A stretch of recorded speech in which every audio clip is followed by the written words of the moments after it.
All right, welcome guys to episode 45 of Prepared, your fortnightly-ish TBC and now going into RAF podcast. We got special guests today. We got Josh Corbett from Countdown to Classic, one of the OG, I think probably the OG World of Warcraft podcaster with I think the longest running podcast. Josh, you've done what, No, like I was second on the block. second? So I started up Countdown like 2 weeks after, the other guys started up Classic Cast. So I got in pretty early, but I wasn't first in the door. I think you win a number of episods though, because I Yeah, think I probably 100% win on that one. I was looking. It's funny. I got you on because I was thinking, man, because we're sponsored. We got to do two a month for our podcast. Hmm. I thought, Right. man, we got to do one more, and I don't know if Blizzard's gonna release any news in the next week and a little bit. And of course, as soon as I get a guest on, Blizzard just info dumps giant releases, and which Yeah, seems to yeah. be the way. It's almost a running joke on our podcast. Whenever we have one coming out, suddenly Blizzard releases a ton of stuff. But Yeah. yeah, I wanted to get you back on because you are one of the most well spoken, I think, in the previous guests, all the guests that I've ever had on. You're one of the ones best able to articulate what you're trying to say and distill it into really easy to understand points for people to talk about and listen to. I think that's what the feedback I got was from when you came on last time. Because for people that don't remember, Josh was on for one of our really, really early podcasts where we were talking about is the 58 boost good or bad, and he played the opposing side, explaining why they might not like the boost. And yeah, I appreciate that, mate. It's I'm a lawyer. I'm a lawyer IRL, so like I'm in court all the time doing the professional thing, and I try to mix that in with I don't know the game as well as you guys. I've always been very forthright about that on my podcast. You guys are the experts, not me. I am the filthiest of casuals. When I actually talk about the content, I'm so far out of my depth. But everything external to the actual raid dungeon content and all that stuff, I kind of hold my own. But like I'm also Snow. I'm a guy in his 30s. I go out and drink. I catch up with mates. Like I'm a regular dude too. So I try to mix in, a little bit of the professional legalese speak with just being a regular, a dickhead as well. So hopefully that works on the show. oh, trust me, it works on the show. We we have our moments on the show. Hmm. Yeah. Yeah, and like if people wanted gameplay experts and things like that, they would just watch streamers or streams or YouTube videos, right? Like Yeah, podcasting exactly. and having a conversation, a dialogue. I think definitely is more in your realm, and I think that's like something that you are, in my opinion, like even better than both Snow and myself at. So, Oh yeah, by like, far. don't discount yourself just because you don't have the game knowledge. No, I appreciate it. And you guys, it's not like I don't watch your show. I catch up when I can, and like I watch you guys for the things that I can't bring, because listening to you guys, like I say, it is so obvious, through the amount of rating that you do, Zyrene, and the amount of arena and everything that you both do, how well you know the game. I have to listen to you guys to pick up all this stuff through osmosis and somehow, slowly but surely grow my knowledge. So I've got to throw the thanks back at you for doing what you do as well. Oh, thank you. I appreciate that. I do rate a lot, so good lord. I mean Speaking of- that's a big reason why I wanted to have you on. Actually, is that I feel like you are representative of the alternative voice, because me and Zyrene were both we play a lot of WoW. We play a lot of WoW. Zyrene in particular, he raids much. like literally every day almost. I do.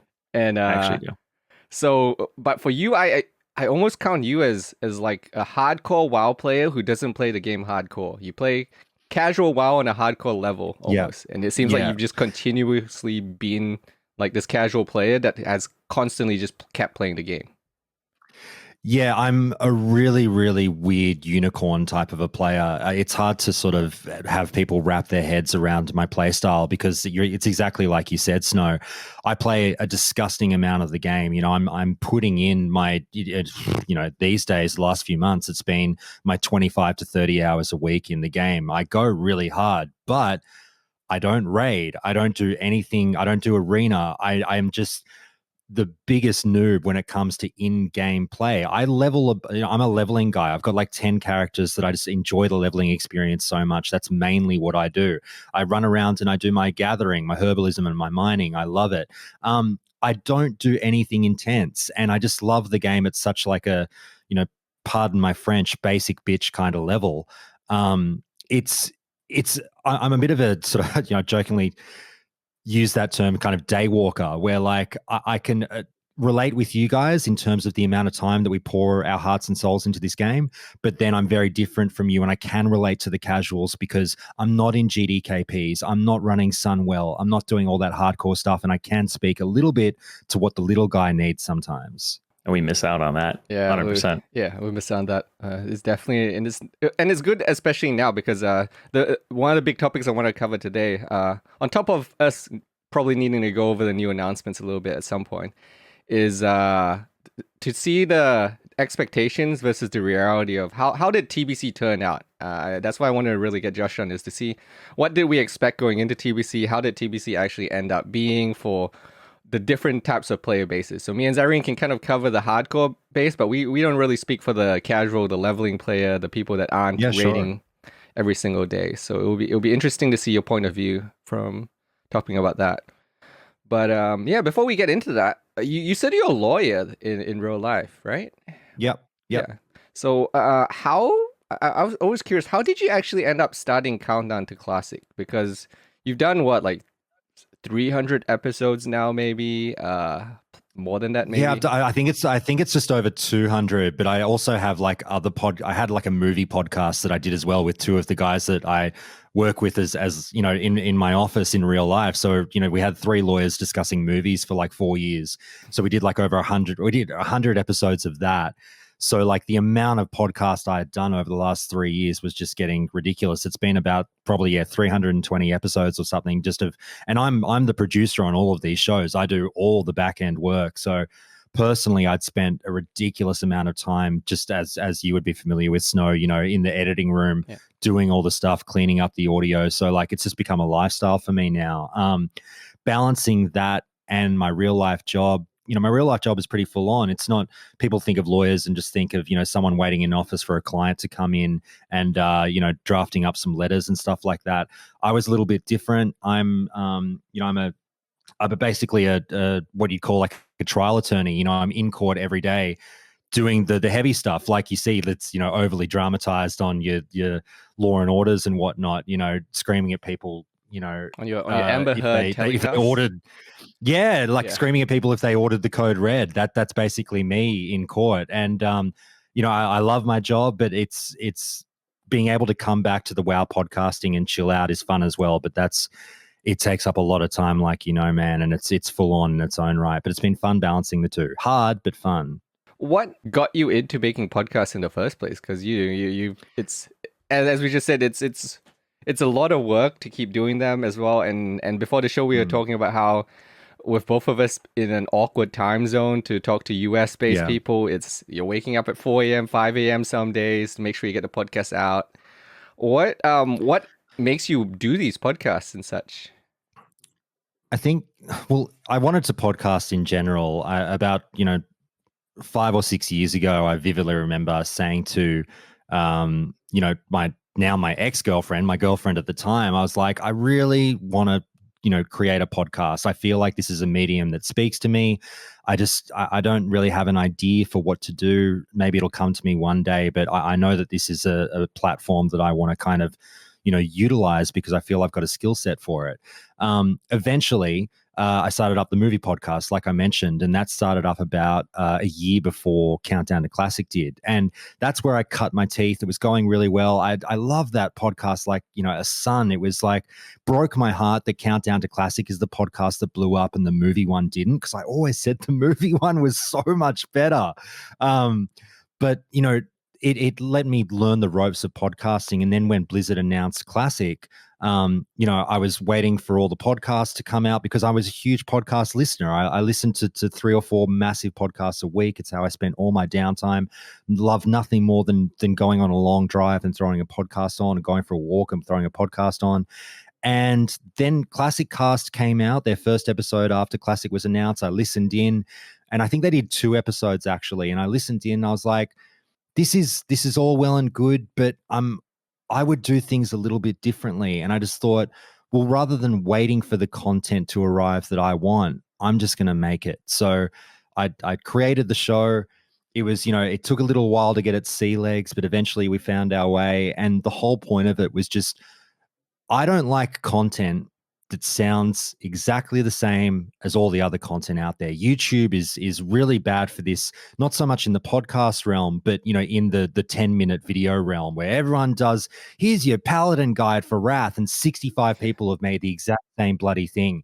It drives me up the wall, and I don't understand. Well, I do understand because there's cash incentives, but I don't understand what gets like a YouTuber going where they're like, I'm just going to keep saying the same thing as everyone else. Like, have an identity, have something unique to you. And I always focused on doing stuff on my podcast that people cannot hear elsewhere. And the kind of discussions and the way in which we discuss things has always been my flavor. And I still live by that tenet. And I kind of, not so much chastise, but I would say I don't think you guys do this so much. So don't worry. I'm not sort of lining you up in the line of fire here, but podcasts can be guilty of, really just throwing around the same guests on such a regular basis that we're all doing the same show. And I sort of implore people to look for new voices, look for fun, new, wacky ways to tackle these conversations rather than just recycling the same stuff. And I think you guys do a good job, like I say, because of the way that you approach the game and the unique angles you've got. And it's just something that podcasting is great fun. Snow, as you know, it's good fun to have lengthy chats. I really like the whole podcast scene. I actually even though like I'm kind of winding down my WoW content a lot. I was even talking with Jake and Bake the other day. I was like, man, I kind of might make like a little career-based podcast or something. It's just nice to sit down with someone new and just have a conversation and learn about like, their backstory and where they came from and all of that. I just find that fascinating, and I assume that's part of it that you enjoy as well, so along those lines.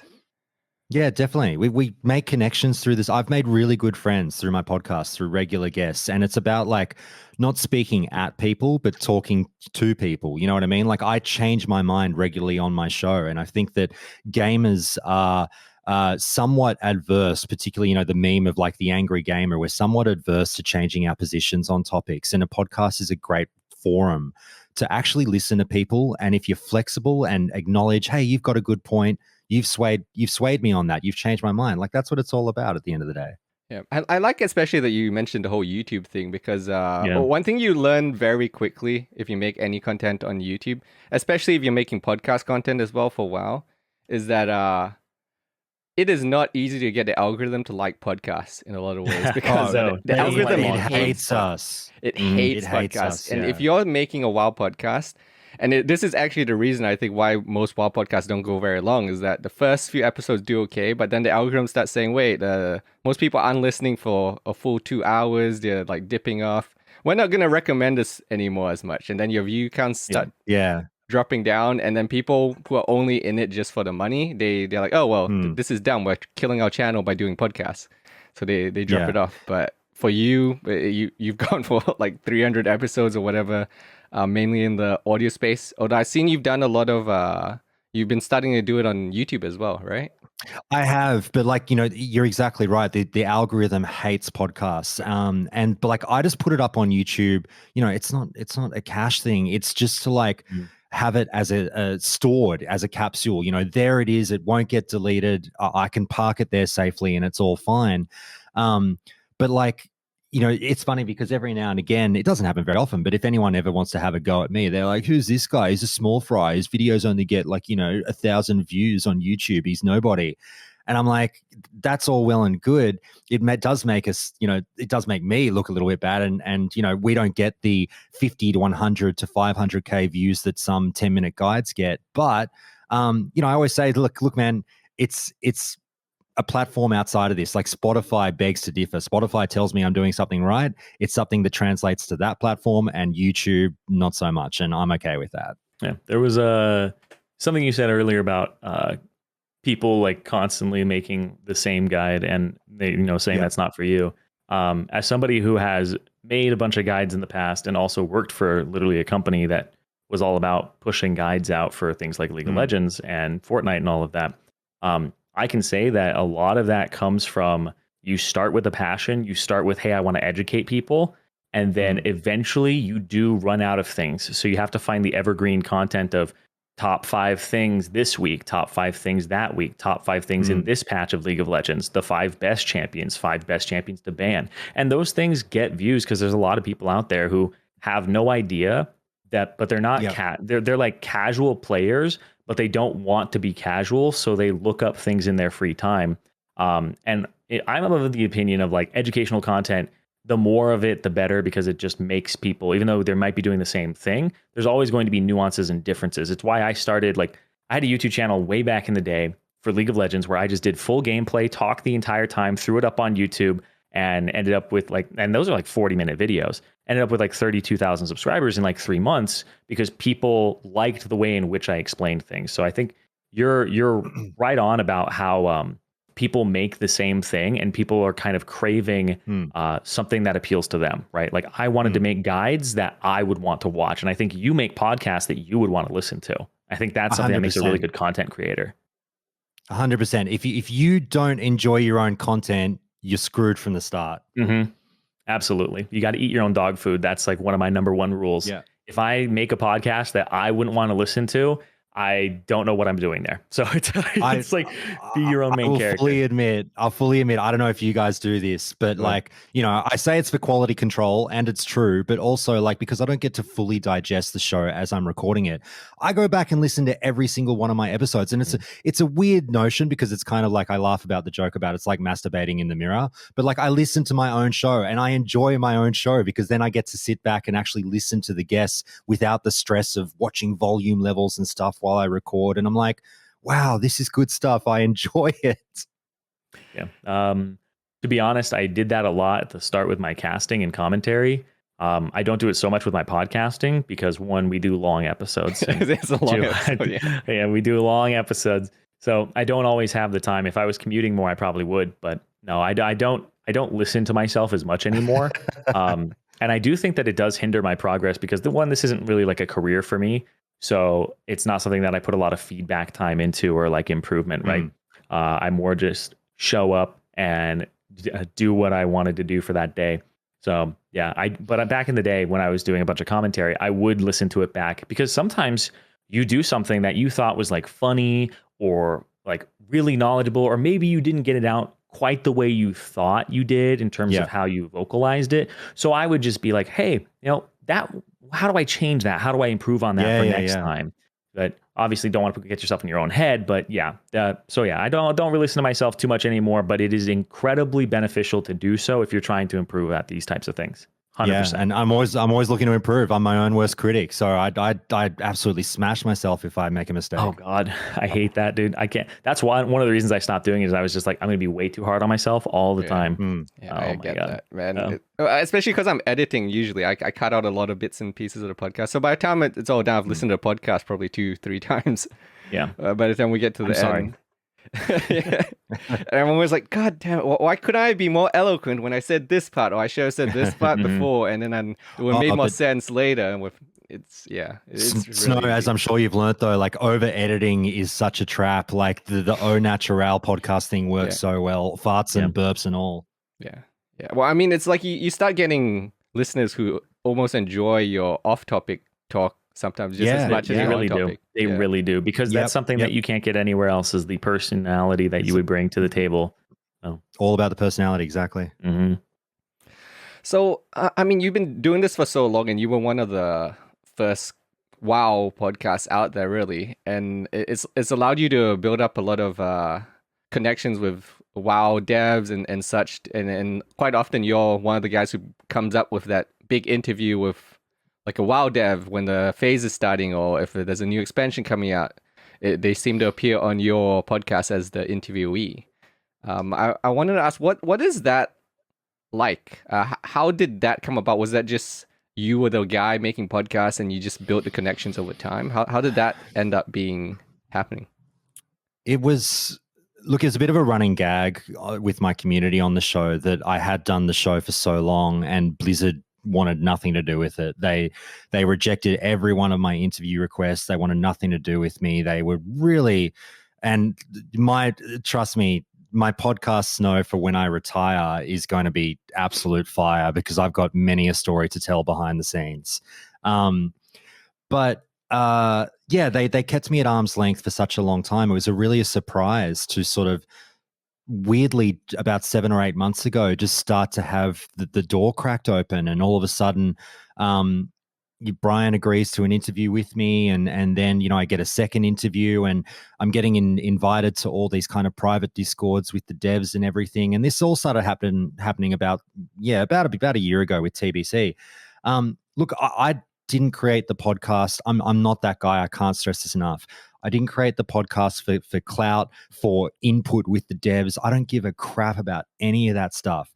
I'm like I said, I'm not the guy to pass on feedback. I don't know the game well enough to be able to tell these guys anything of interest. But luckily, I've got the community that does know the game well, that gives me the info that I pass on to the devs. But in saying that, like, I definitely have a little bit of imposter syndrome at times, because there are a lot of back channels that we have with devs, some of the content creators, and the community knows the big names in there. They think of, oh, look, there's S-Fan giving all his feedback to the devs, and he's going to crack the whip and they're going to jump. Oh, there's Stay Safe, he's telling them how it goes. And you think of all these big names that obviously attract big crowds on the stream scene. And I'm a weird anomaly in that I'm not that well known in the community, and people go like, who's this guy interviewing the head of Classic multiple times, and why is he like getting all these whispering in the ears of the devs all the time? I guess I found out recently they listen to my show. Like, there's multiple members of the Classic team that enjoy the podcast. Like, one of them just tweeted again a couple of hours ago that he was halfway through the current episode. The producers of the show listen in, the technical designers of the show listen in. They get a kick, obviously, out of the way that I approach these conversations. And maybe there's been some modicum of respect that's formed there. And that's why they kind of at least have me sitting in the corner of the room listening in. That sounds super cool. Mad jealous. Do you ever get frustrations though? Like, because obviously when you're interviewing the devs and such, you obviously have to hold back on asking certain questions, and you obviously see what's going on behind the scenes as well. You don't want to corner them. Yeah. It's rude, right? No, it is 100%. 100%, Cyrene. It's one of the more difficult things. And again, like, I kind of, I always say there's two kinds of gamers. There's the rational gamer and the angry gamer. And I spell the angry gamer with, like lowercase g, uppercase A, lowercase m, like there's two crowds here. And the angry gamer always wants to say to me, you pussied out. Can't believe you didn't ask him about all the bots, press him on this, that, and the other. Why didn't you destroy this guy in your interview? And it's like, there's so many different reasons why.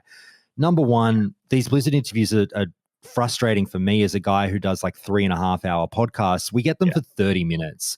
And those 30 minutes that's like hello for me, as you can tell already from this podcast. Like, I'm very verbose. It's very hard to be brief, and it's also really cold. And just like when you're asking questions like at a machine gun rate, bam, bam, bam, bam, bam, I freaking hate that. Sorry, Snow, I always forget how much I can swear on your show. Oh no, you go for it. Okay. We got Zareen here. We're used to you fucking hate it.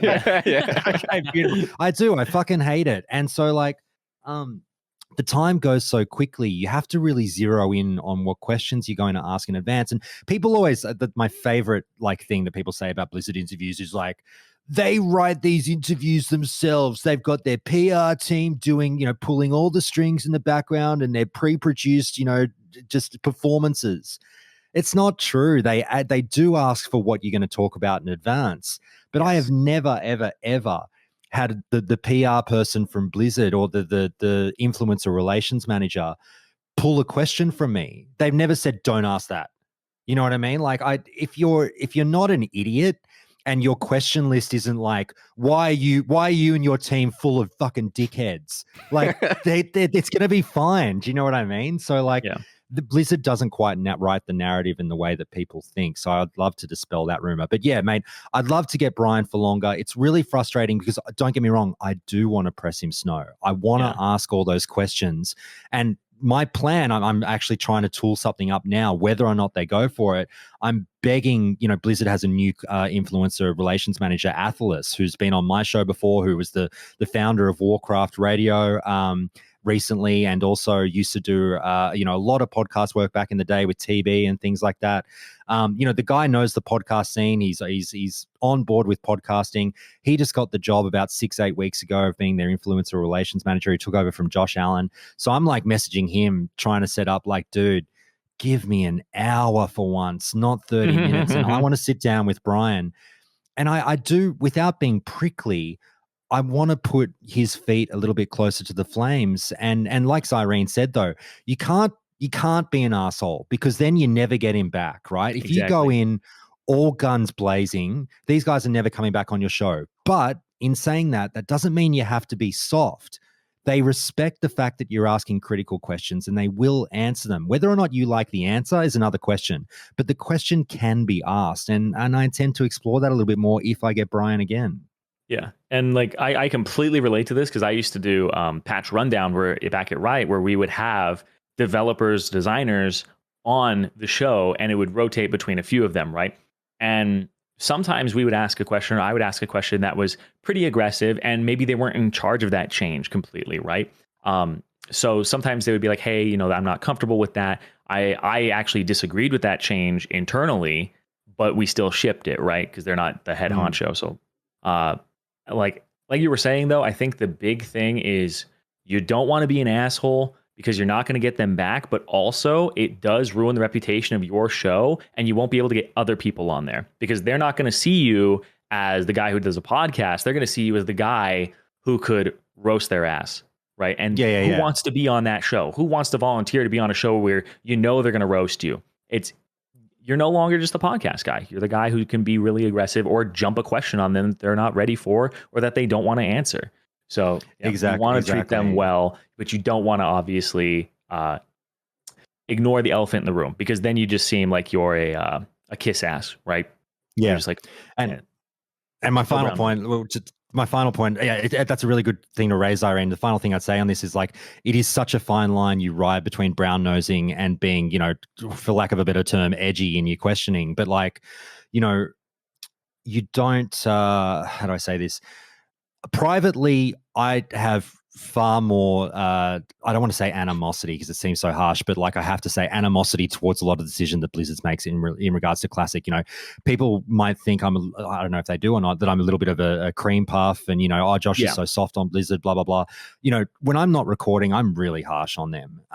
But it's, like you say, you've got to come across as professional and be harsh, but be respectful at the same time. And some gamers don't like that, but to each their own. Anyway, I'm going on too long. Snow, what do we got? I love this topic, because I've been in that situation where people think that you're kissing ass, right? Or that you're a Blizzard sympathizer, sympathizer with the designers, when they want to hear the answer. Because the problem is the reason that they come up with in their head of why would they think that human racial is a problem, and why would they want to change this? In your head, you demonize the developers. You make them, you make them sound stupid in your head. You're like, they don't play the game. You just dehumanize them. You don't give them respect. And at the end of the day, there's going to be some answer to that question of why do you guys think this way, that will make sense from their perspective, whether it's a business thing, or it's something with balance, or something that has happened in the past, because they have a lot of design experience. Maybe they've done something before that saw positive results, and they want to apply that here. So I definitely think that people are really hard on designers, but I think in my mind, rightfully so to some degree, because Blizzard has been very bad at voicing their decisions and why, and giving the actual why, because they give half whys, and I'm sitting there going, that can't be enough. That you guys can't believe that completely, right? That can't be the only reason you're thinking this. And I think that having a podcast like yours is a perfect platform for Blizzard employees or designers to come on and give us the information, so that we can play the devil's advocate and not have it just be like we're playing the devil. Yeah. I completely agree. And I've always said, as much as some gamers don't want to hear this, these designers, these devs, they're not idiots. They are incredibly smart people, and I would wager smarter than most of the people criticizing them.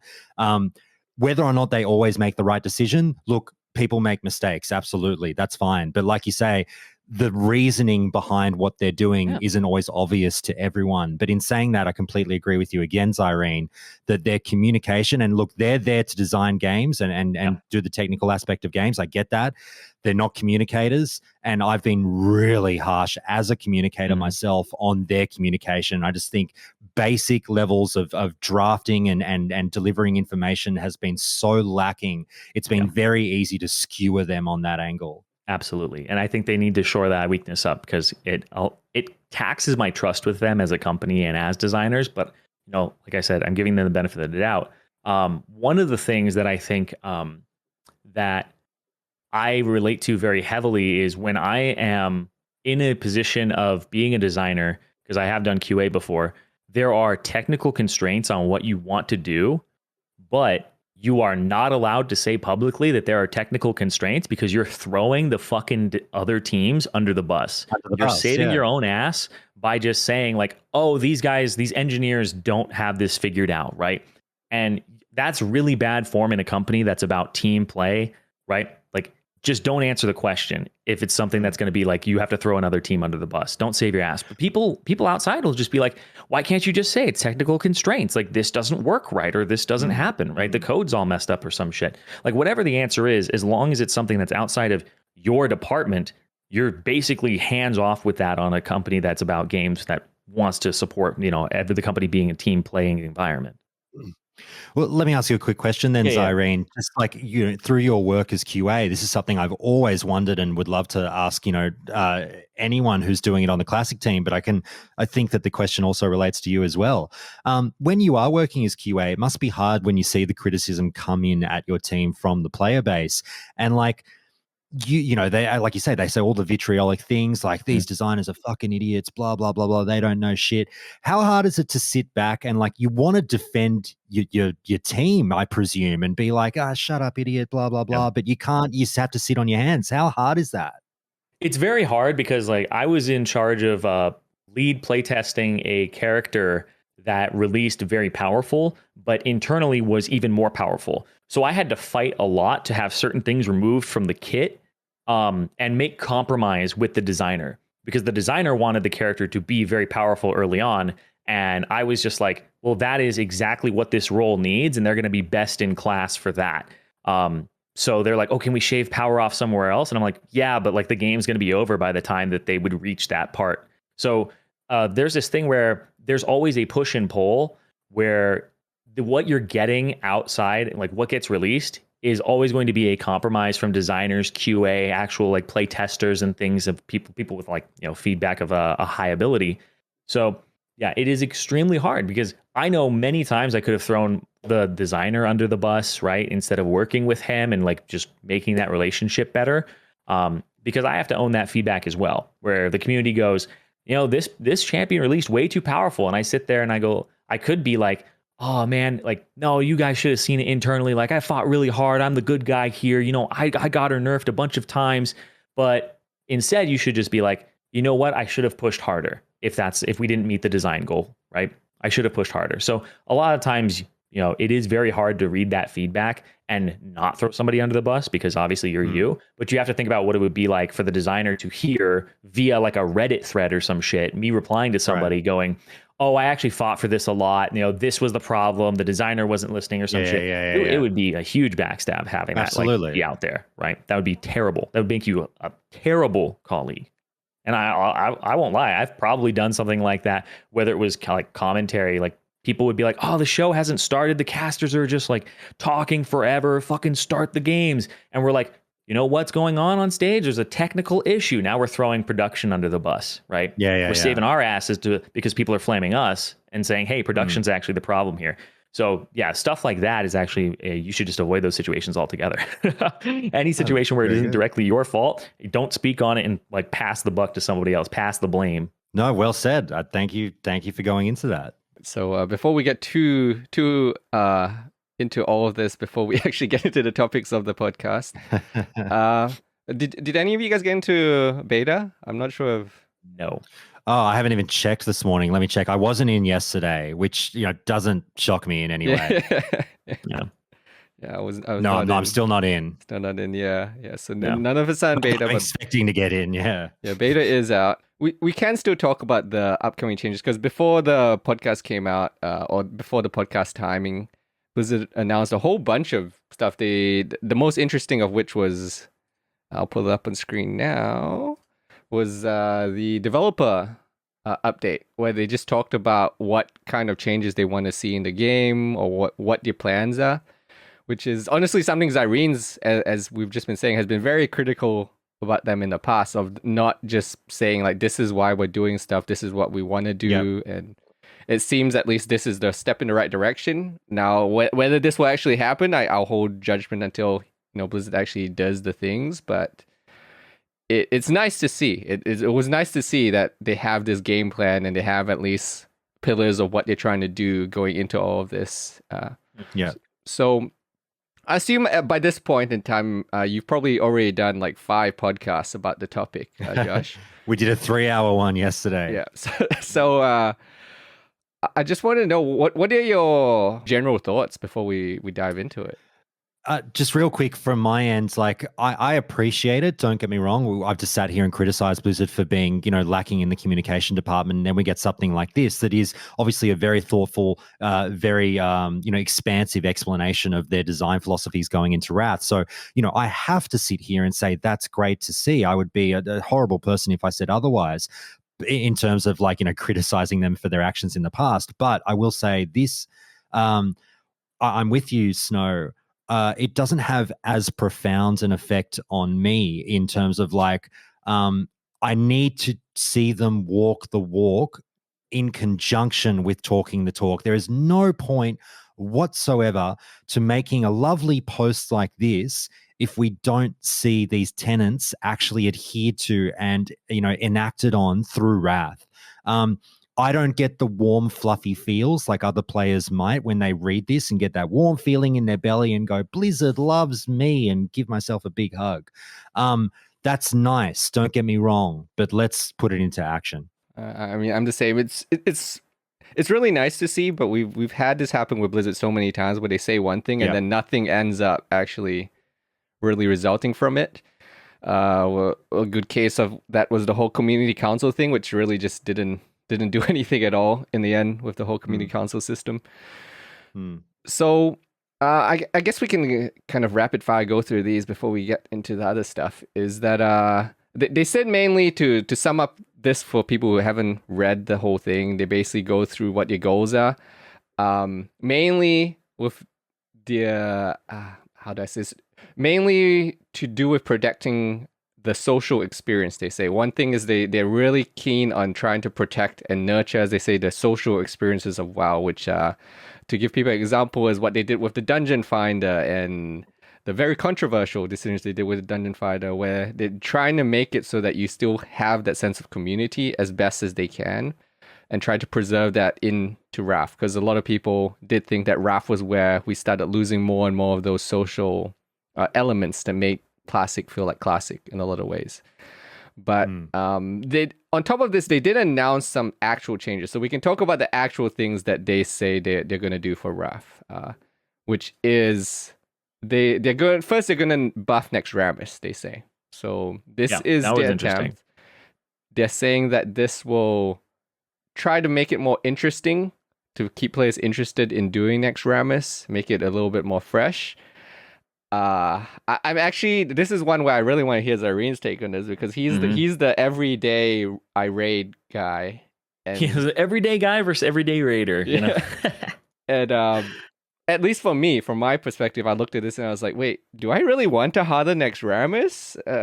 I thought, at least from my perspective, the problem was that I don't really want to be doing naxxramas again at all. I want new content. Yeah. So I don't want to be doing it again at all. But my biggest worry is that phase 1 is going to be very boring. That's the thing that I'm worried about here. Kind of like how TBC phase 1 was Gruul, Mag Theridon, and then some Karazhans, right? I'm very scared of phase 1 of Wrath of Lich King being very boring, kind of Ulduar waiting room, and then after that it'll be ICC waiting room when Crusader comes out. So my big worry is that I'm not going to be motivated to clear the content, or even just stimulated by how difficult it is or how challenging it is.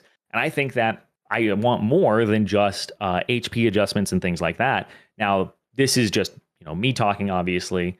I like difficult content. I like content where I have to organize things or like play well. I think even just yesterday, like I don't know, I'm a fucking masochist when it comes to this shit. Like I was talking about how I was doing a BT with Mizkif, right?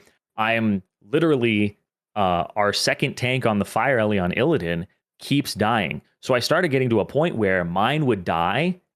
We would walk over to his. I see the blue beam coming. I'm literally ready for it. He dies the blue beam. I taunt, bring it over to the side where like the fire is basically ending. Then as soon as it does like the fire stuff, I'm like, okay, intervene to a totem that's on the other side, pull it back to the start again, and then start the route over again because it just took us so long to do it.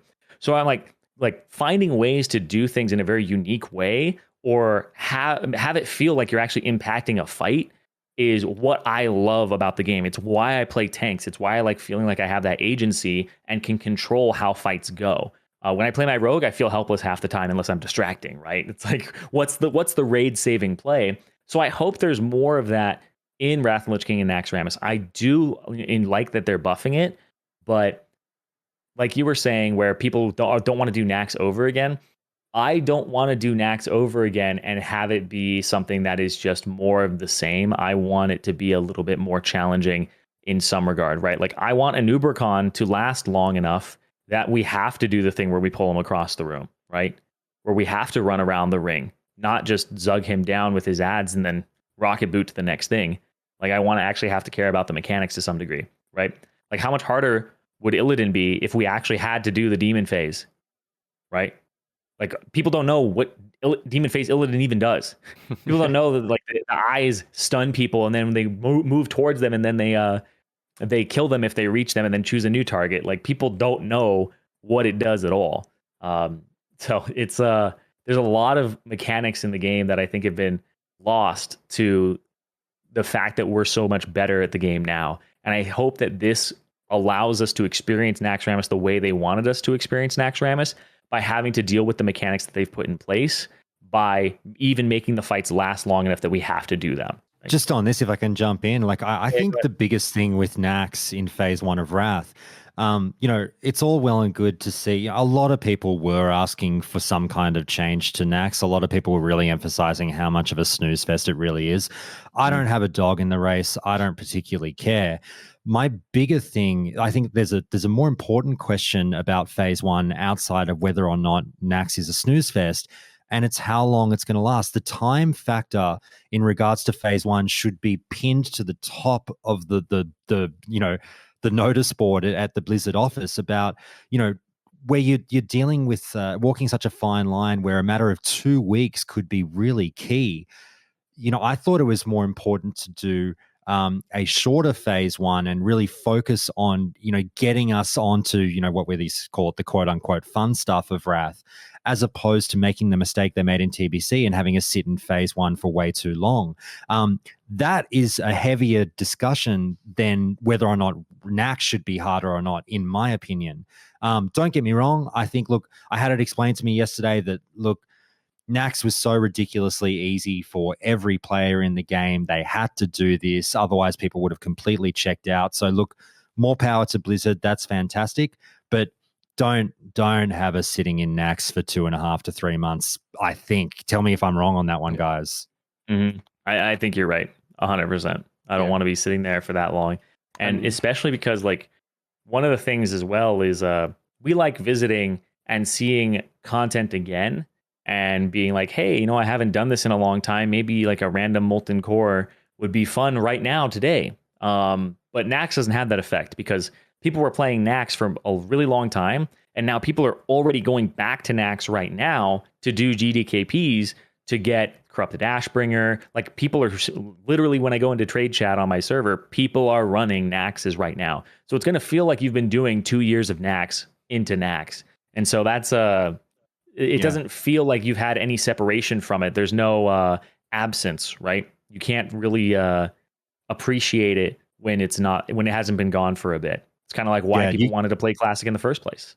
You guys will know the answer to this question, though. That's obviously rightfully sort of questioned it already. What I had to say, and RipSignX in your Twitch chat is basically saying, but then what about Arena? We've got seasons to figure out. You know, if we're going with raid timelines, or I should say phase timelines, you have to factor in Arena. And I'm not an Arena player, so I of course stupidly forgot that factor. But you guys can come in and say, and I would ask you along the same lines, like, is there a possibility of doing a shorter arena season? Or I think that would be a bad thing. Like, how does it work when you want to get out of Nax quickly but don't want the arena season to end? Yeah, the problem is that you run into a thing where the PvE gear starts being better or way better statted than the PvP gear, and it forces PvPers to PvE because the next season's gear obviously goes up in eye level, so it's kind of equal to or better than for PvP than the PvE gear. So I think that you're kind of stuck having to sync them together for the most part in terms of like tier pieces and whatnot. So I think it does kind of tie your hands. So what's the shortest an arena season can go?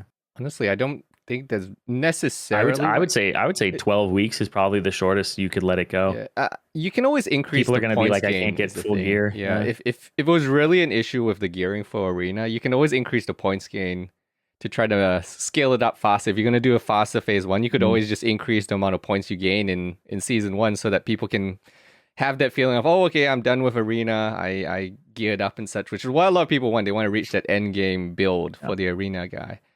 So you could always increase point gains. But like both of you said, I'm worried that Blizzard's addressing these things and doing things that are good, but it still doesn't solve the core issue that no one wants to go back to really naxxramas for that long. And the second part of their thing that they said they were doing with Go 2 was also making heroic dungeons stay more attractive by buffing them, making them harder, increasing incentives and such to do them, which, at least from my point of view, it doesn't really increase my incentive that much to do the heroic. I usually do the heroic just to do the heroic once, say I did it, and then if I need faction or if I need an item, I'll just do it until I get it, and then I'm probably done with that dungeon. I don't really go back that much. But I was curious to see what your point of view, Josh, is from your side as someone who likes that leveling side of things, the more casual side of things. Does the heroic dungeon change actually help you? Like, do you like that? What does that do for you?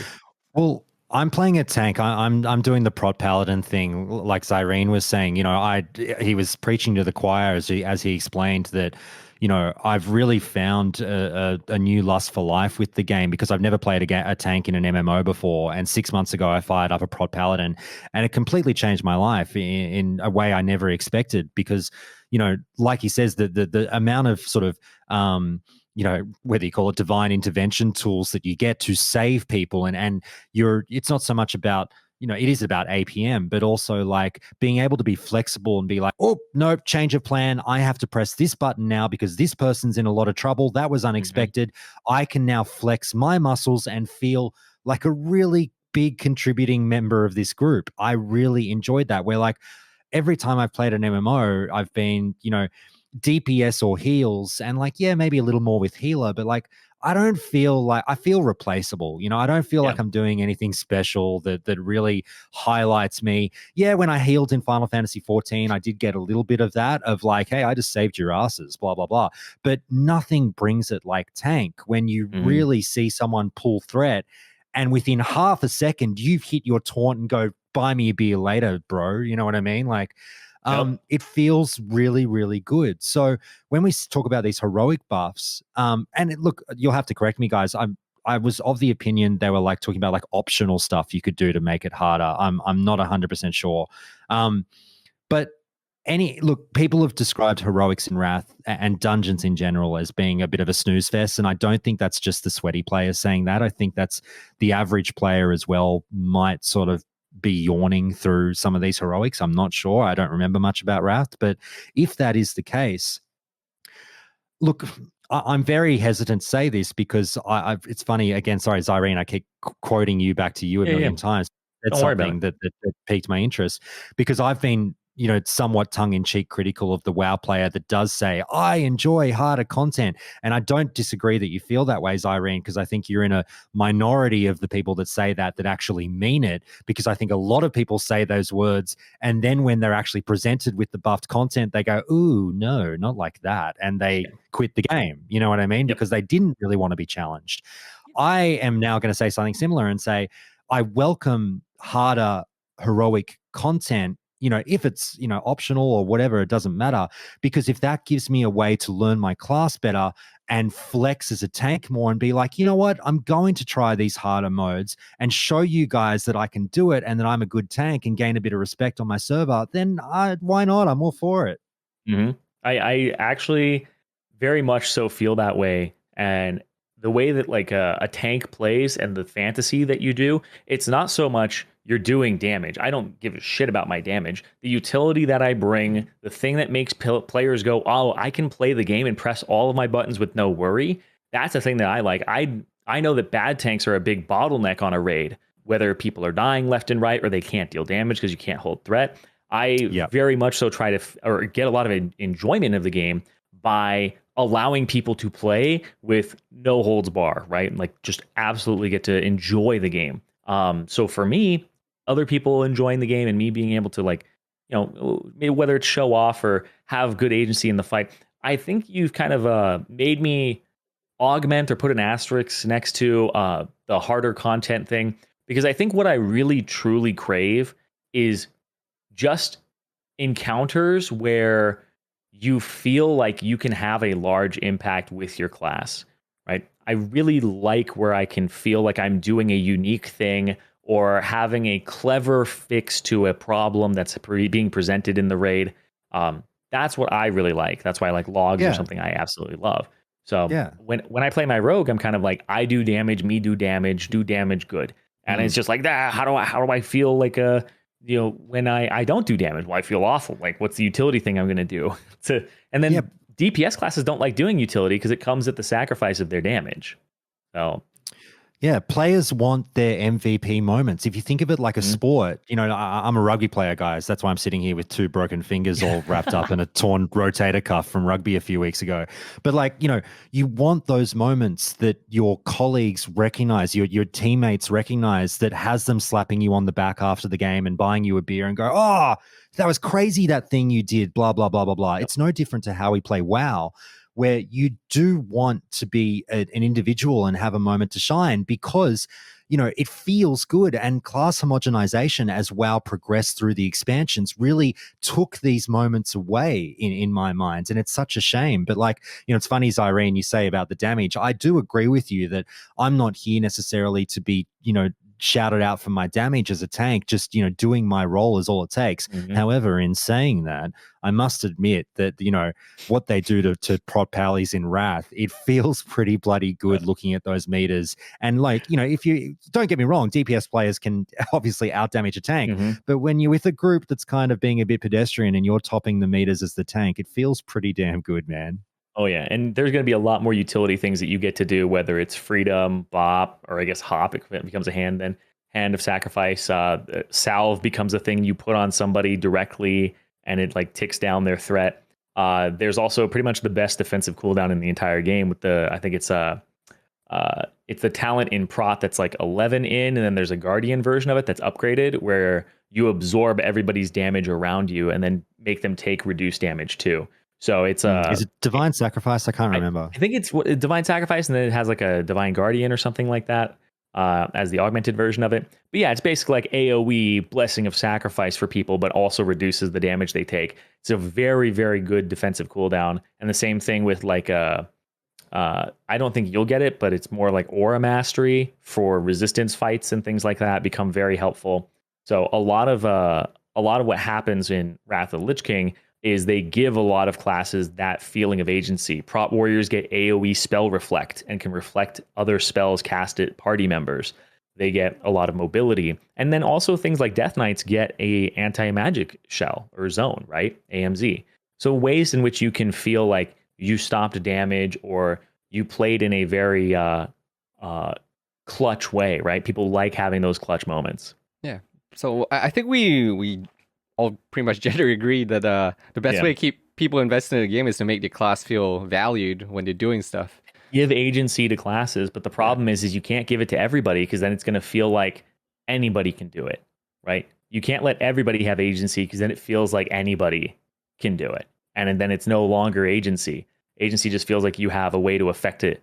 So that's why giving rogues a suppression room, I hate that shit, but still, it's like it makes you feel like you have a job of some kind. Yeah, at least, right? But not quite suppression room. Obviously better examples out there. Yeah, it helps. Like I've said on previous podcasts, and rogues, up until this last kind of phase came in, it did not feel great playing a rogue. Like you can still perform, but it's kind of you felt like, man, you could be bringing someone else that's more useful than me.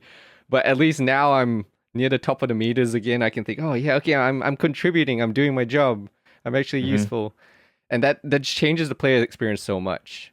But just before we move on to the next topic, I want to see what your thoughts are on the Crush Realm discussion, because a lot of people are starting to bring up Crush Realm talk. Although this does go kind of a little bit against what Blizzard has said, in that they've said they don't want to degrade the social experience by adding in things that they feel might take away from seeing other people in the same areas and open world exploration and such. But there's been a lot of talk from a lot of people talking about Crush Realm. Maybe there's cross faction. In particular, I've seen the more vocal people are from the PvP community, actually, because PvPers in particular are very stuck to playing with the people that are on their server. Sometimes they want to play with someone else who's somewhere else, but they just can't, because they're not on the server, and it makes it so that there's really only one realm, really, when it comes to that. But yeah, I was just curious, Josh, what are your thoughts on the Crush Realm talk? I agree with you. I think that they won't do it because they've just released this whole statement that kind of contradicts that kind of action. But yeah, staring at Venruki's tweet now, it did make me think. And it's actually a really nuanced argument about this, because my first thought, Snow, was that there are certain servers that, for all intents and purposes, already are cross-realm. You look at Firemore. Let's be honest, guys, that's a cross-realm server. There are 30,000 raiders on there, a few thousand extra players that aren't raiding, and putting in logs. That is such a ridiculous, and I know it's an anomaly, but that's such a ridiculously large server. There is no way, and don't get me wrong, the Firemore players might disagree with this, but how hard would it be to forge some kind of identity or presence on that server socially with 30,000 bloody people running around? Like, do you know what I'm saying? Like, and I know Firemore's a ridiculous anomaly, but there are other servers with, your Benedictions, your Faelinas, whatever they might be, with 10,000 plus raiders, where, like, depending on how we're comparing it, like to 15 years ago, it must already sort of start to feel like a cross-realm server. So I don't want them to bring in cross-realm, don't get me wrong. I think it's important to sort of keep it as it is. But it does make you think that, are we already kind of there with half a foot in the water? I do think so. It's a kind of a player-created solution where they're like, well, we're all going to go to Faerlina. Because I remember being on Alliance Faerlina, and then all of the Horde just come in, and I'm like, why are there are all these PvPers here? Because the good PvPers said, well, hey, we're going to play on Faerlina. And then that just attracted more and more PvPers, because they're like, well, I can't play with this guy unless I'm on that server with him. And that slowly but surely like pushed all the Alliance out, and they decided to go to Benediction. Because it was just like the promised land of PvE, and like there's where all the Alliance PvPers are going as well. And it's weird though, because Venruki's tweet is like multi-layered, because he's talking about playing Horde on Faerlina versus Benediction Alliance. Even if we had Cross Realm, he couldn't do it because he's playing a Horde character, right? So it's also like a faction and as like server transfer simultaneously here, where he's actually twice removed from being able to play with these people. So I don't know exactly what the solution would be, except for opening up all those opportunities. But right now, like you said, pretty sure transfers kind of make it like it's already cross-realm for the most part. But I do think that I personally don't know how I feel about cross-realm. I haven't really thought about it too much. I know that in retail, it doesn't feel good for me to kind of see all these people. I'm playing on one server, and I just see everybody from every other server on the same shard, and I'm just like, Yeah, I don't even know what my server is anymore. I see people from like Illidan and I don't know that person. I don't know if I'll ever see them again. They're not in my chats or whatever too. So Mm. it just feels like it's all one big server. But And to push you a I little don't bit, like to push you that. a little bit on that one, Zyrene, do you Yeah. walk around your current classic server? And some people might say they do have this experience, but do you walk by names in Shatrath now and absolutely go, "Hey, it's that guy," and "Hey, it's Yep. you"? Yep. Yep. Yep. Okay. I know exactly where to find Intrepid every single time on his gladiator mount. He's by the flight master on those stairs on one of the sides, right? Just always parks himself there. So it's like just seeing random people or even walking by the PvP guy, that's more the arena guy, that's more where you'll see a little bit of that. Yeah, the But PvP guy for sure. And I think people have had that experience with me too. Like I get whispers in game where they're like, "Hey, I love the podcast." They see me running around. One guy's like, "You play too much." Like, it's like stuff like that. Especially when you have like glaives, right? When I first got my glaives, everybody is like, whispering me and like saying congratulations and all of that. People I've never even talked to. There's people seeing it and stuff. That was like a moment for me in the game where I was like, this is like one of the high moments that I think I won't have again, most likely, right? Because it's just an obscene luck meets you just privilege opportunity where I get the glaives and I get them very early. So everybody just saying congratulations and supporting me and stuff was really cool. But I don't think that would really happen on like a cross server thing, right? People would just be like, "Oh, there's a guy with glaives like on his server." Like, okay. I don't know how much I like it. I don't like how it feels when you're not playing a dungeon. And I don't know if it feels that good when you are playing one either, because then you don't really feel like you're building a reputation on your server. It's really strange because like technically it is kind of just one big server in retail, but I don't feel like people make reputation or build a reputation for themselves across server. It's interesting, Snow. I would ask you what your thoughts are on Venruki's tweet in regards to this, because, just staring at that relatively short, sharp tweet, like I'm thinking he's going to catch, well, whether or not amongst his fans or not, but he's going to catch a bit of hate about that amongst the classic community, because I think this is something that the classic community has always been so wary of in regards to, particularly with, if the day ever comes that we get Wrath Classic, well, we're here now.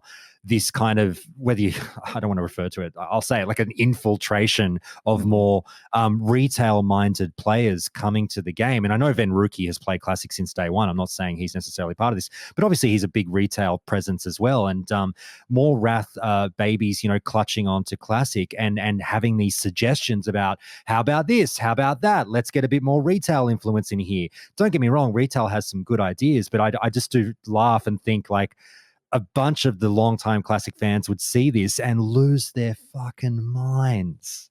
Yeah, it's. I mean, it's. I'm sure all of us have had that experience where we tried to play retail at one point in time, and we log in and it feels like you're playing solo play a Skyrim, and everyone's just kind of doing their own thing. You group with people, you don't really know them, you just kind of appear and then disappear. You might not even say a single word the entire dungeon, and it definitely takes away from the game. So I can definitely understand that the WoW devs don't want to do these kind of things. They're kind of going to tiptoe around anything to do with this sort of thing because they definitely don't want to degrade that experience. But I also do understand the experience in that back when Whitemane was first starting to become a mega server, it's a little bit less now because of more people are going to Felina. But when Whitemane was just starting to suddenly grow and everyone was treating it as one of the main servers to be on, we would log in the next day and suddenly 20 new guilds that we've never heard of or seen before were suddenly there. And I have no connection to these guys. They're just like, oh, this guy just appeared. And the more the servers grow like that, the more it becomes like, oh, well, I know some of the regulars, but there's a lot of people I don't know as well that just suddenly randomly appear out of nowhere. Yeah, a lot of you don't really recognize your server anymore. Yeah, I know that feeling, and I'm sure the people of Benediction who have been there since the beginning know that feeling too. Yeah. It is strange though, because having come over with like basically all of Faralina, it's been interesting to see how the two mix and kind of it becomes like a Faralina plus in my mind, where I still pay attention to the guilds that were from Faralina initially. All right, guys, before we go on, I do have to say thank you to Manscaped for sponsoring this podcast as always. So, sweaty sack summer is approaching and it's time for you to prioritize the comfort of your crotch. That's why the kings of crotch comfort, Manscaped, have spent 2 years designing the most comfortable boxer briefs out there. I've had the honor of testing out these new boxes and I can say it's the softest fabric of any underwear. So breathable that it's like gills for your groin. They even trademarked the jewel pouch so you know it's serious. I think it's time you invest in your family jewels. So let your bulge breathe and get 20% off plus free shipping by using coupon code PREPARED at manscaped.com. So let's say you're on a date and your partner catches that Manscaped on the waistband of your underwear. It's almost guaranteed to raise some eyebrows and act like a billboard on the highway to Pleasure Town. This is thanks to the Lawnmower 4.0, the best electric trimmer for below-the-waist grooming. This trimmer offers skin-safe technology designed to trim hair on loose skin. And outside of just ball trimming, they are now focusing their efforts on helping out their thigh slappers in other ways with the game-changing boxes. These boxes' features include the Jewel Pouch, a pouch designed to cradle your boys in their own special place, lined with perforated performance fabric to keep them well ventilated. Basically, just imagine your balls sipping pina coladas, chilling on a hammock on some tropical beach. The micromodal fabric is buttery soft and breathable, keeping your cucumber cool. Walk, run, strut, these moisture-wicking boxes breathe without breaking a sweat. The tagless waistband hugs your body without digging in and it lays flat against your skin to reduce chafing. The front fly opening gives easy access and makes bathroom breaks quick and efficient. So get 20% off plus free shipping with the code PREPARED at manscaped.com. That's 20% off plus free shipping with the code PREPARED at manscaped.com. Once the boxes 2.0 touch your sack, you'll never go back. So thank you, Manscaped, for sponsoring this podcast. And I do have to say, Modal underwear, guys, actually, about half a year ago, I started replacing all my underwear with Modal underwear. It is really, really nice. I highly recommend Micromodal underwear. The fabric is just really nice. Like just straight up. Even before I was sponsored by Manscaped, I was already replacing my underwear with Micromodal fabric underwear. So yeah, highly recommend Modal underwear. It's really, really nice. And thank you, Manscaped, for sponsoring this podcast. Let's get back into the topics. I think we should jump topics now so that we can actually get into kind of what I really wanted to get Josh on here for is All right. we came into TBC with a lot of expectations and a lot of things that were met that weren't met in a lot of ways. I'm curious to see what your take on this is, Josh. How did TBC work out for you? Because I don't know, how far did you get on rating? How far did you play? Did you just keep rolling new characters and such? Because I know both me and Zareen just did hardcore rating, but how was it for you? Look, it's a boring story in a way, so I'll only go through it very quickly and then I'll give you more sort of my external thoughts outside of my own experience on how we can view TBC. Look, personally, I just leveled this expansion. I didn't raid at all. I did Karazhan. Outside of Karazhan, I've done like 2 ZAs and 1 SSC, this ill-fated SSC about 3 months ago where my guild took a B team in. And I thought, if it's a B team, obviously I can get a start and I'll have a go. Mate, we did 1 boss in 3 hours. It was a nightmare run because it was all fresh 70s. Like we were thinking like we had like 5 people carrying us from the guild in their tier 5 gear or whatever. And 12 fresh 70s basically with barely Karazhan gear. And we got stomped and it was silly of us to think that anything else would have happened. But at least I got in and we downed Vash and I saw that for the first time in 17 years or whatever, that fight. So it was cool to see that, but I've done no rating outside of that. So I have just leveled character after character after character. And I really, really adore, I always say that the vanilla WoW leveling experience is one of the greatest gaming experiences you can, ever have. The TBC leveling experience, the leveling experience I meant, in vanilla, the TBC leveling experience is so much fun. It is, I really do applaud the streamlining of the leveling experience, the creation of sort of hubs and whatnot. I get such a huge kick out of tearing through all those zones and doing every last quest that I can. So I've leveled up 3 or 4 characters to 70, had a really good time. I've got a bunch of vaults in the stable now, but I've just kind of been wandering a bit lost through TBC outside of that, because I think that TBC took on such a different flavor to Classic. It started to become evident towards the latter phase of Classic, phase 5, phase 6, and now it's just been absolutely emphasized to the nth degree in TBC. This is an element of the game that you guys, I know you love, I know you embrace. We very much, separate on our paths here in the ways that we approach the game. The GDKP culture taking over, the way in which players approach this game is so noticeably different. It has very much so squeezed out the more average player. I've not run one GDKP in Classic. I did one AQ20 in like October of 2020, and I've never been back to one since. It's not my jam, but I don't want to be the old curmudgeon sort of saying that, you guys are doing it wrong. Back in my day, I accept that this is a new generation of players. They have decided they want to play the game a certain way, and I accept that.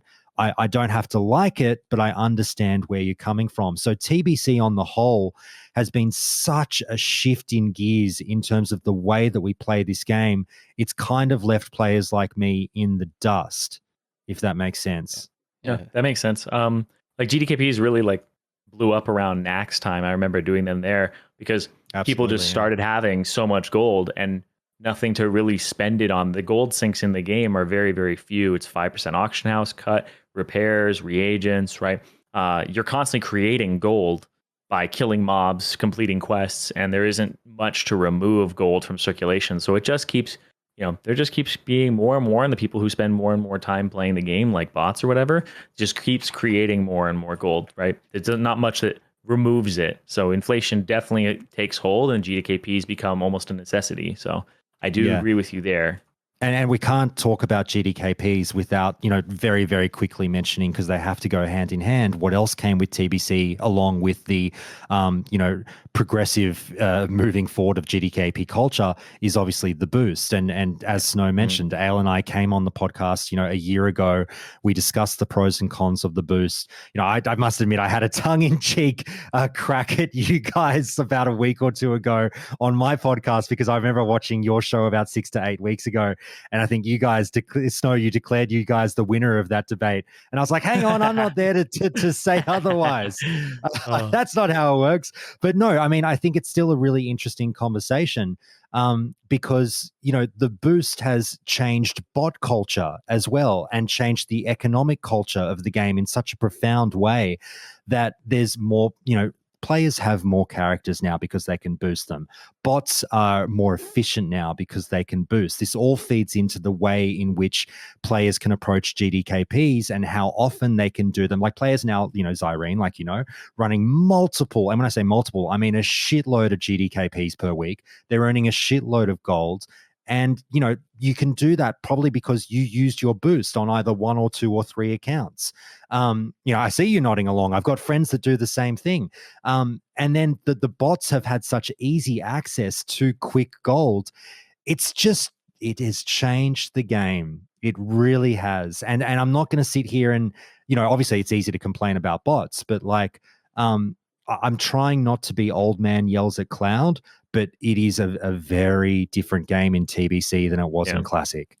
Yeah, I'm trying. You made me think about it, and I think only one of my 7 characters is actually boosted, and that's my human paladin. My dwarf paladin is from Classic. My human prot warrior is from Classic. My human rogue is from Classic, and then I have 2 blood elves and a Draenei, which obviously you can't boost. So I only have 1 boosted character when I stopped and thought about it, but I just play a ridiculous fucking amount. So it's like, I don't really count in that regard, but yeah, I have a lot of characters to play with, and definitely having the boost did affect that, right? Whether it's small or large, it did have an effect on it. I'm nodding because you are right to some degree, and for other people, it'll probably be even more, right? So, the boost was good for the boost was good for the players, but bad for the game, if you follow me. Yeah. I would agree in that. I feel like the boost was it's very interesting because it's one of those things where if you take out the boost, does that fix the player behavior and that people are playing the game so differently and min-maxing and doing all these things. It's a really interesting thing that I think it's really hard to say one way or the other because man, people play the game so differently, and especially Zyrene mentioned the inflation, just the general gold in TBC that people started earning, I think just fed into that even more. Yeah. It's kind of crazy how much in Classic having a place that earned you 100 gold per hour was considered pretty good. Now in TBC, if you make 100 gold per hour, you're farming in the wrong spot because I can earn 100 gold per hour just like AFKing in like farming, an instance in on one of my road dancing on characters. mailboxes. Yeah. Oh yeah, that's my favorite. But yeah, it's like there's so much gold out there. I just remember like originally back in the day, seeing like an epic mount was so weird, right? People didn't really have the 100% speed mounts in original Classic. It was like a big thing you had to save up for. And then I remember joining the Devil Sword Mafia and just being like, there you go. Because there's people are going to find a way to create gold if there's like no other ways. They're going to try to, you know, people go to Elemental Plateau, people are going to go farming and stuff like that. But I wonder how different it is. Because when I stop and think about it, the way I earned gold doing the Devil Sword Mafia, I have much better, fonder, funnier memories than, and like, you know, world building memories in MMORPG than doing any GDKP I've ever done. Because I'm out there interacting. I'm out there actually doing stuff against other players. I respect that a lot of players, and I've got very good friends in the game that really enjoy the thrill of that big money GDKP payout. Oh my God, a glaive dropped, cha-ching. This is what I live for. Give me all the adrenaline. I understand that. But again, I'm not trying to, guys, please, listeners, understand. I know I'm an anomaly. I know I'm weird. I still get a kick, like Zyrene said, of doing my stupid little gold farms that don't earn me much cash because I'm out there doing stuff in the world. But that's just me. He's the guy who like still goes crazy over an arcane crystal in the yeah, in the absolutely, absolutely. Oh no, well, I mean, it's I actually myself I don't do any GDKPs. I don't know. I just never really enjoyed that aspect of it for me, and so for me, I just I stuck to the bits of WoW that I enjoy. But on the same level, when I think about what I still play WoW for at that point, it's also I recognize that, man, if I'm not raiding, then there's really at this point in time, it feels like you said, there's a lot of elements of the game where I'm just not a participant on because I don't do the GDKPs. If I'm not doing arena, it feels like everyone else is doing the GDKPs and such, and if I'm not doing them, then I'm just pretty much hanging out by myself a lot of the times or doing like a little farm because that's what the content has become. It's kind of the GDKPs have molded the entire game around it, which is actually something I argued about or talked about in a previous podcast where I was saying, man, I think GDKPs maybe might have ruined the game, but I don't know if Blizzard could have stopped it or if they could have stopped it early enough to stop all this happening. They can't stop it, and in my mind there's a very specific reason Brian repeatedly says GDKPs are okay in his book. They can't stop it in terms of resources. Everyone says, you know, if you hear from, you know, private server people to you know, retail and whatever, if you start to actually try and police this, you need a ridiculous amount of GMs, and those GMs need to be doing some heavy lifting, going through, you know, trade logs and chat logs. There's no way they could police it. So the easiest thing for them to do is just say, you know what, whether you like it or not, it's legal. Yeah, that makes sense. Thinking about that. It's not enforceable, even if they made it a rule. Yeah. But if I can just ask you guys one thing, Snow. Sorry, you know, on the whole TBC, to get away from the GDKP stuff, on the TBC, you know, retrospective, I'd love to know from you guys. You know, I look at it as well as an expansion that has seen, it's kind of tested the player base in a way in terms of people coming and going. And I feel like we've had 3 instances of, you know, noticeable player drop off, and they seem to coincide with when the difficulty gets ratcheted up, you know. Well, actually, the first drop off, you know, towards the end of phase one, we've already highlighted phase one went on too long. It pushed people. They seemed to get bored. They seemed to walk away. That was an easy phase. I get that. But then we saw, with the the buffed or, the pre-nerf SSC and TK, I feel like we saw a huge drop off in players again because all these players were like, I want harder content. And they got harder content. And they were like, oh, actually, maybe not. And now we're seeing it again, but it's a little bit more explainable now in terms of Sunwell that I feel like we have seen another drop off in the player base. But you could easily argue it's the end of the expansion. People are just getting ready for Wrath and doing other things. Or you could also point to the fact that Sunwell really pushed people. And again, they didn't like it. But I'd love to know your thoughts. Yeah, I think that what I said earlier was kind of how I felt about it, where it was like, I really just want more agency. I don't think I actually want the game to be harder. I want it more of those high moments for me. Because if I wanted a harder game, I'd be playing like Season of Mastery, right? No world buffs and, the harder content with like Chromagus and all of that. So yeah, I don't think the player base really actually wants a harder game.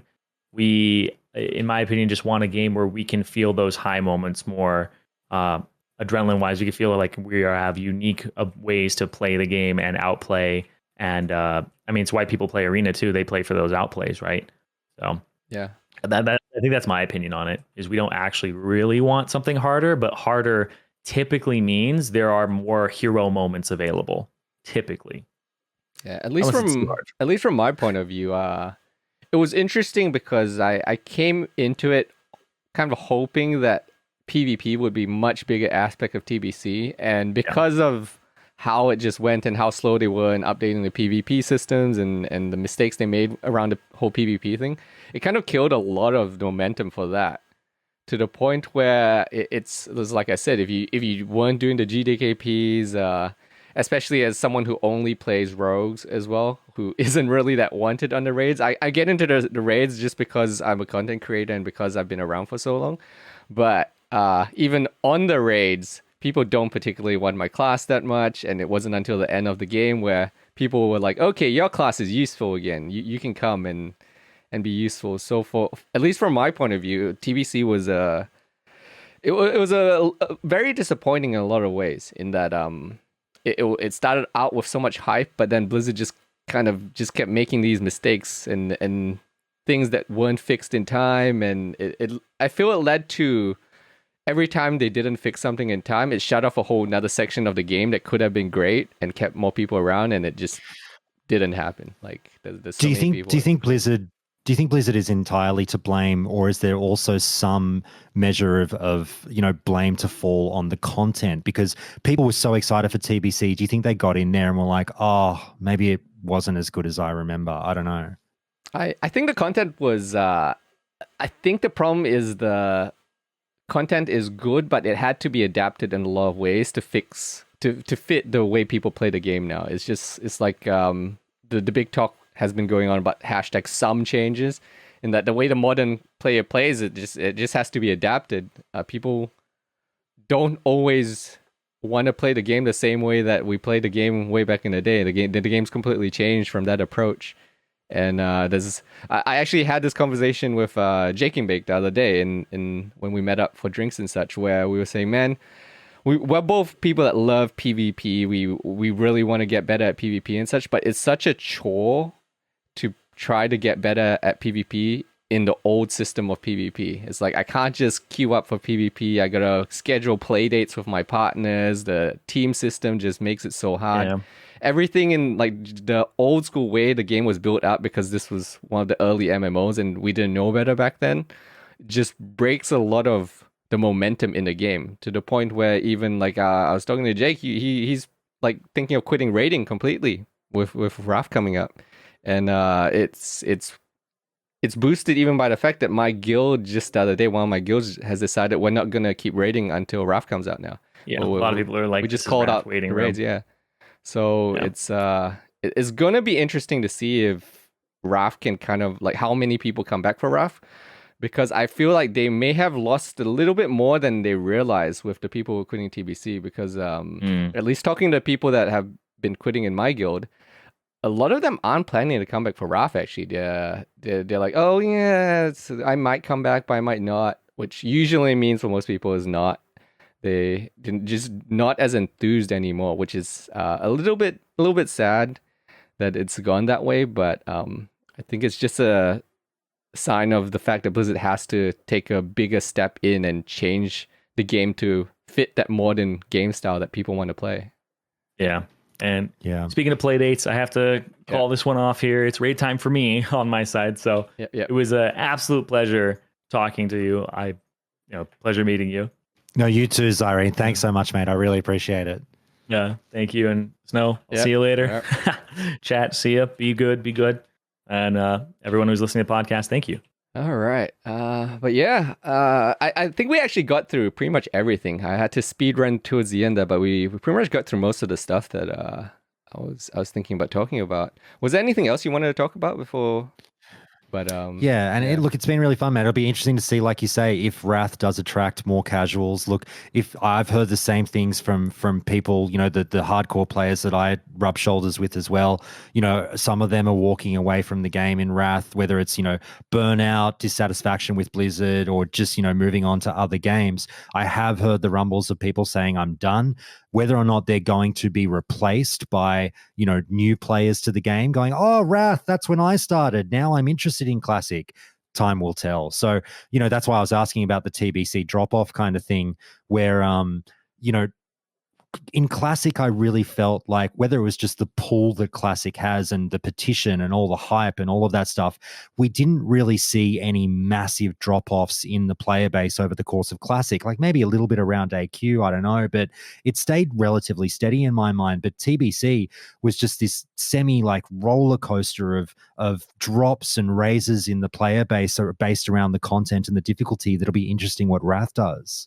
Yeah. I think the big thing, at least for me, for Wrath is I feel that there's also some natural drop-off that has happened because I always believe this, that people don't play MMOs for super long periods of time. They kind of get into the MMOs and then they start burning out because it's taking up real lifetime scheduling and trying to fit all that stuff in. And at some point in time, they reach this stage where they're thinking, man, I only raid on Thursdays just to hang out with the boys or to hang out with my friends, not really for the game anymore. And it starts after like a couple years of that, they're thinking, okay, maybe I should stop playing MMOs for a while. And they just naturally quit, even if the game is still fun for them in some ways. Yeah, and obviously, like, not that this necessarily has to go hand in hand, but like the prevalence of gold buying and whatnot has only helped this kind of lifestyle where, not that there's anything wrong with it. Well, there is something wrong with gold buying, but not that there's anything wrong with, we do talk about more and more people raid logging in TBC and whatnot. And, obviously it was a thing in Classic. It's been a big thing in TBC as well, but people do seem to kind of treat, whether it's WoW or MMOs in general, like I sort of alluded to the sports analogy before, like a sports team where you get together at this given time in a week. Yep, I'm with the boys or, the boys and the girls for 3 hours. We're going to shoot the shit. We're going to have a beer. We're going to raid. We're going to do our thing. Then outside of that, I like to live my regular life. There's a lot more people doing that and sort of saying to MMOs, hey, you're not going to consume my life anymore. I've got shortcuts that I can take and I'm just going to have my fun when I want it and then do other stuff the rest of the time. Yeah, I feel like especially since it's been man, how many years since Classic came out now? Must be it's been almost 2.5 years. Or something. Yeah, 2.5 August years. 2019. Yeah, so people have been committed to this WoW grind for a while if they started back then. But I'm sure Wrath will have that big peak, but I do believe that it's gonna peak and then it's gonna drop off pretty hard as well. At least that's my feeling, is that I feel like there's gonna be a peak and then there's gonna be a big drop off because it just I think it's just time for a lot of people. A lot of people are just they feel like they need that change in games as well. If I can just ask you one last thing. Sorry, I'm dying to know. I can hear like the lamentations in your voice when you talk about the PvP scene in TBC, and I know you're a big PvP player, Snow. Because it kind of broke my heart a little bit to see how few people were engaging in Arena in TBC. I can only imagine, and you started to talk about it, but I can only imagine how it made you feel as someone who's so hardcore in that scene. I kind of want to ask why, but the question goes beyond that as to like, can you describe like exactly how you felt and how, whether or not you were devastated at the lack of participation through TBC and if you think it's going to change in Wrath? Yeah. I guess the big problem was always just that it's too hard to do PvP, and that and people who know me, they know my background. I was literally a professional snowboarder, dropped out of university to go be a professional snowboarder and all that. So I'm hyper competitive, and I like competing. I like improving myself and such.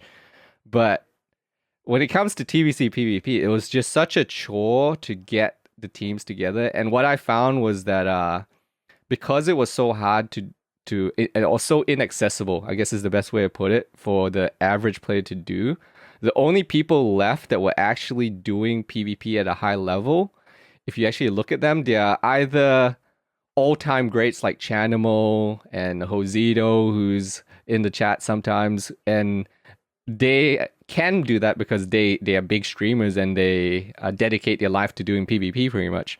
And then the other ones are people who just they love PvP and they've been in the private server scene and such. But the side effect of that is that they're also people that aren't always the most necessarily reliable with setting up schedules and trying to get in and out, because they're people that they just live and breathe the game.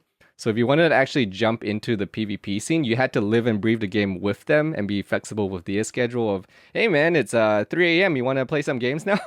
and it is kind of like, man, I'm trying to be a responsible adult here. I'm trying to schedule things. I'm trying to be a content creator at the same time. And trying to do and access all those things was just so hard. So hard. And even as someone who's plays so much WoW, it was just, it got really hard to have to schedule the play dates constantly, especially with watching the scene shrink and such. But I do feel that it was almost inevitable with just how the game was built. Blizzard just had to step in earlier to fix it, just because it's I just don't believe that people want to PvP in this current system.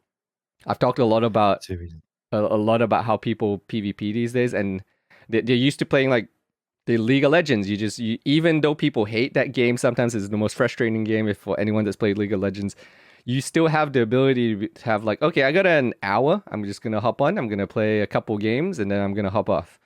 Like that ease of access just doesn't exist in WoW. It's like I can't just message people. Like the way it works for the current big PvPers is literally they hop on, they have a big friends list of all the other hardcore PvPers, and they just kind of pick and choose and try to like slide in with each other to see where the person has a free team, who's available to PvP and such. There's almost like no schedule because the community is so small and it's so hard to like mishmash between everyone, that it literally just ends up with just this tiny little group of people who play the game way too much, and that's the only way they're able to have like successful PvP experience at the top end. Yeah. Mate, if I'm so sorry, if you can indulge me just a little bit more, I want one more question. Sure. Yeah, and I'm not trying to steal your thunder. So I can see chat going, Josh taking the hosting reins. I'm really not trying to do that. Oh, no, it's easy. Like, I like it when someone else does the work. I just sit here and answer, yeah. It's just like, thanks so much for the great answer there. But like, you know, the other thing I would dire to hear from you is like something I've been really intrigued by in the arena scene in TBC is, you know, we're doing this retrospective and looking back and kind of giving a bit of a review of how it all went. You know, there is the seedy side and the underbelly, the dirty underbelly that we don't talk about, you know, with TBC Arena and things like, you know, buying carries and buying titles and whatnot that I've been somewhat fascinated by, but don't hear a lot because I'm not part of that scene. I've got no doubt that you hear a lot of chatter behind the scenes about so-and-so is doing this and so-so is doing that. Oh my God, look at this person buying that, blah, blah, blah. But like, you know, Ale and I were on your podcast a year ago, like I said, and Ale's a massive arena guy. He's also really pure and really hates seeing, you know, people buying titles and whatnot, and calls it out to me when he sees it, and I get upset as well. But like in a culture with like, you know, streamer culture where like, you know, big names want to be seen to be, you know, doing big things, and I'm a gladiator, you know, I need to put up, you know, a certain appearance to my audience and whatnot. Not saying all streamers do this, but, you know, I've certainly seen, you know, some streamers insinuated with like, you know, are they getting carried and whatnot? The question is really, how do you feel about how the underbelly of the arena scene went this time around with TBC versus like what it was back in the day? Honestly, from my point of view, it hasn't bothered me too much. I think it's it's magnified a lot by the fact that there's just not many top tier PvPers. It's almost that there's so few of those top end guys who are kind of on another level. Like when we talk about the guys who can do those carries, who can do those boosts and such, there's a handful of them that can actually do it well. Most people that do carries and boosts, they only do it to 1850 rating or 2k rating for weapons and such, or shoulders and things. But the people that can actually boost someone to Glad and can boost someone to rank 1 and such, you gotta go towards the Chanimals of the world, the top tier all-time greats, the Snutses. Those guys are the ones who are able to do it with any consistency. And at least from my point of view, it hasn't bothered me too much because for me, I just want to be able to PvP and I just want to be able to actually participate in the system. And it's almost like it doesn't bother me as much because I barely even got to participate in the system. It was just so hard to even access that end game potential for PvP that it almost doesn't barely even affects you, because if you could make it into that stage where you were playing with the people who were doing the carries and such, your Glad title and your titles and your rating were pretty much just set in stone. You like if you got to that level, you're good. Like there's nothing that could have pushed you out, no matter how many people are doing carries.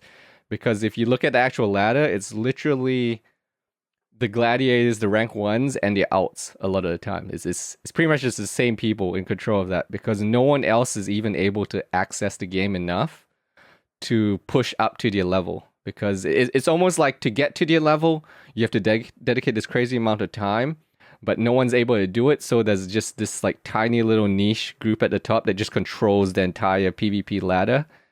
And that's just how it turned out. And even the people that are missing out, even if they wanted to, they probably couldn't even get that Glad or that rank 1 title that they wanted unless they were willing to basically become as good as the people doing the carries. Yeah. And yeah, I definitely know there's a hard cutoff that, like, you know, a carrier can only carry someone so far, because if they're a subpar or even, you know, average or even okay PvPer, they can only go so far because they're not at that elite tier. I totally get that. I guess it's more a question that goes hand in hand with, like, how do you, because it kind of feels like, how do you feel about GDKPs? How do you feel about arena carries? It's these paid services basically of like, we'll take you along to content that you probably couldn't have done by yourself. If you pay us a fee, we'll get you the rewards from this content. And it's a broader question about how people feel about that. I'm interested. I've always been interested to hear that PvP angle, because like on my server now, I've recently re-rolled on a new server in Oceania. You know, I love it. There's a guy who's, I won't say his name. There's an infamous player who just like trolls the server and kills, you know, PvP daily NPCs and whatnot. He's very well known on the server, but he's in his full PvP kit. He's a really average PvP player, but he's got all the gear, and their ongoing joke is, how much do you think he paid for his carry? And so it's just one of those things that makes me laugh, because I've always like, yeah, how do people feel just about the concept? And don't get me wrong, mate, you might have carried people, you might have been carried. I know Zyrene talked about buying a carry from Chanimal, I think, the other week. I'm not sure. I've got no like major drama with it to a certain point. But just, yeah, like how you feel about just being able to buy the service. Is it thumbs up and okay in your book? Yeah. From my point of view, I don't think anyone that actually does them in general thinks it's a good thing. But it's like, I've talked to Chanimal about this before as well when I interviewed Chanimal, and if he had it his way, he would also stomp it out, even though he's like the biggest contributor to it. It's just that they don't know if there's a way. It's kind of like how you said it's impossible to police the GDKPs. It's almost impossible to police the boosters as well. So, but on another level as well, it's almost like most of the carries are only done to 1850 to 2k, and in PvP's books, you're not good at 2k. It's kind of like funny, but the more you get into the PvP scene, the more you think like, oh, 2k, that doesn't count for anything. Like when I talk to the other PvPers, we talk about 2k, is like, oh man, yeah, we're kind of down in the dumps right now. Our MMR is pretty low. We're down at 2k. So no one really who's actually good at PvP considers 2k even good. So for them, they just count as, oh, you're just boosting casuals to casual ratings. Because there's no gladiator title. It's you're not playing versus good players. For the most part, the only to the people, casual player, that 2k is like, oh baby. Exactly. So I think it's more impactful for the casual players who look at that and then they feel like, oh man, like this guy got boosted and such. But then to the actual PvPers, they don't really mind it as much because they don't even view that as good. Like there's no bragging rights for being a 2K player usually. So it's it's just the difference in the casual versus the hardcore player. Fair enough. Thanks, mate. Sorry to keep you on. Oh about no, that it's one. all good. I was all really good. interested in that. Yeah. But yeah, no, I mean, thank you for coming on. It was fun. Like It's been a pleasure, man. yeah, It's like been an I absolute said, pleasure. I enjoy talking to people, so I enjoy talking to someone who's very well spoken and can articulate the what. Sometimes you articulate the points I'm trying to say better than I do, so it's it's nice that way. No, don't sell yourself short, man. Look, like I said, you guys are doing a great thing with this podcast. I do tune in when I can. I really enjoy the vibe that you guys bring.